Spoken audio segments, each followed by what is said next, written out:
கொடியை பார்த்தே இந்த அளவுக்கு கதி கலங்குறாங்க. அலங்காநல்லூர் ஜல்லிக்கட்டுல நம்ம தமிழக வெற்றி கழகம் சார்ந்த ஒரு தொண்டர் ஒருத்தர் அவரோட காளையை விடுறாரு. காளைக்கு முன்னாடி களத்துல நின்னுக்கிட்டு நம்ம தமிழக வெற்றி கழகத்தோட கொடியை அசைச்சதுக்கு அந்த காளை வெற்றி பெற்றோம். அந்த காளைக்கான பரிசை அந்த விழாக்குழு கொடுக்க மறுத்துட்டாங்க.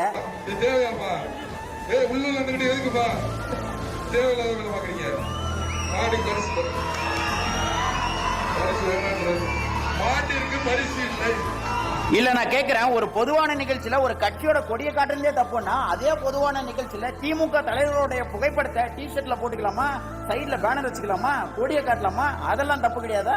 வேற ஒண்ணும் கிடையாது. அந்த கொடியை பார்த்ததுமே வைத்தறிச்சல், வன்மம். அதனால அந்த காளை வெற்றி பெற்றோம். அந்த காளைக்கான பரிசை கொடுக்க மறுத்துட்டாங்க. அப்பவும் நம்மளால ஒண்ணும் கெஞ்சல, எத்தா தில்லா உன் பரிசு வேணா ஒரு மண்ணு வேணா போங்கடா அப்படின்னு சொல்லிட்டு போயிட்டாப்ல. அந்த மாடு வெற்றி பெற்றோம். அந்த மாட்டுக்கான அங்கீகாரத்தை இப்ப நீங்க கொடுக்காம இருக்கலாம், ஆனா 2026 தேர்தல்ல அந்த கொடிக்கான அங்கீகாரத்தை